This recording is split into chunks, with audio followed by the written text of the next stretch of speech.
Now that you've got your domain purchased, we're going to do a little bit of setup and make sure that it points to our Kubernetes cluster IP. Specifically, the IP address that you can find by going back to your Kubernetes cluster dashboard, going to Services, and then finding the ingress controller right here. So that's the IP address that we're going to make use of, and we're going to make sure that going to our domain name that we just purchased is going to point at that IP address. Now to set this up, I'm going to find the DNS settings for the domain that I just purchased. So I'll click on DNS, and then we'll scroll to the bottom of this page.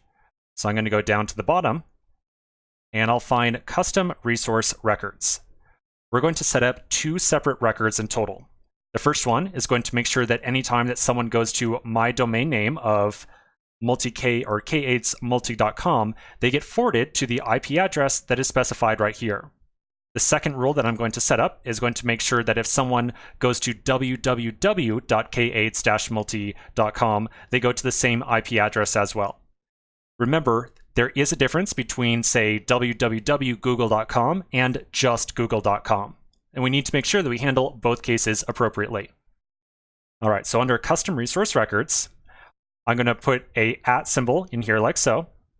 I'm then going to make sure that the A record type is selected. I'll put in a 1 hour time to live, which is essentially a description of how long it's going to take for this new record to kick into effect. And then we'll enter in an IP address over here. The IP address is going to be the IP that was assigned to your load balancer.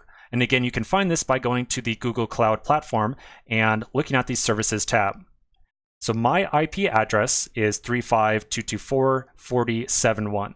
We do not need to add on the port at the end. We need just the IP address by itself. So I'll put in the IP like so. Now again, notice that there is no :AD on here or anything like that. It's just the IP address. Okay, so I'm going to add that record, and then we'll create one other record as well. I'm going to change the type in this dropdown to a CNAME record. I'll put in www on the left-hand side over here.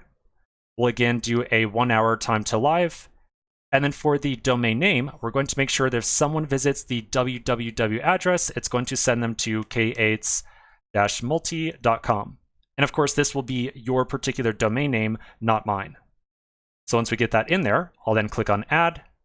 And that's pretty much it. We're good to go. Now you'll notice that on the right-hand side, there's a little dot on there that got inserted. That's totally fine. You can leave it in there, no issue whatsoever. All right, so we've now set up our domain name and we've pointed it to our IP address that has our load balancer. After some amount of time, we're going to eventually be able to go to the domain that you just purchased and be able to access our application. Now you are going to be able to do that even before we set up all this HTTPS stuff. You can access the domain appropriately without going through all the HTTPS setup, but of course you are still going to see that red error not secure message until we go through that setup.